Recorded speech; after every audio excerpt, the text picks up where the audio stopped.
शाम के समय वर्जित खंडहर सूरज की आखिरी किरणें जब भानगढ़ किले की टूटी दीवारों पर मर रही थीं, रोहन शर्मा, एक सनसनीखेज पत्रकार, ने उस चेतावनी को नजरअंदाज कर दिया जो कहती थी सूर्यास्त के बाद प्रवेश वर्जित है। उसके हाथ में लालटेन की लौ डगमगा रही थी और उसकी रोशनी में खंडहरों की छायाएं सांपों की तरह लहरा रही थीं। हवा में सड़ी हुई मिट्टी और कुछ गलत की गंध थी। बरगद के पेड़ों की जड़ें मुर्दों की उंगलियों की तरह झूल रही थीं और तभी उसने उन्हें देखा। पारदर्शी, खोखली आंखों वाली आकृतियां जो टूटी दीवारों से निकलकर उसकी तरफ बढ़ रही थीं। एक सूखी पत्ती जैसी आवाज फुसफुसाई, चले जाओ वरना हमारा हिस्सा बन जाओ। कुएं से निकला हाथ रोहन उस कुएं के पास खींचा चला गया जिसे लोग भानगढ़ का शापित कुआं कहते थे। पानी काला था, बुलबुले छोड़ रहा था, मानो उबल रहा हो। पर उसकी ठंडक से रोहन की रूह कांप उठी।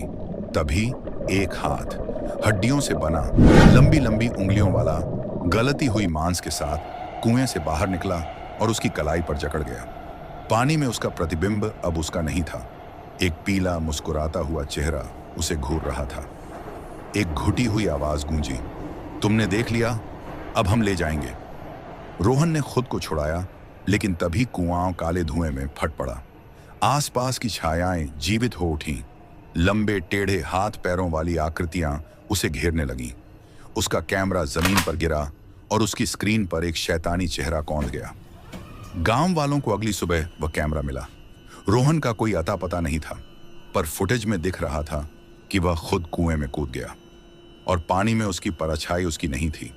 कुएं का शाप, कहते हैं एक तांत्रिक ने, जिसे भानगढ़ की राजकुमारी ने ठुकरा दिया था, इस कुएं में डूबकर खुद को शापित कर लिया। अब वह हर उस शख्स को अपना शिकार बना लेता है जो उसकी शांति भंग करता है।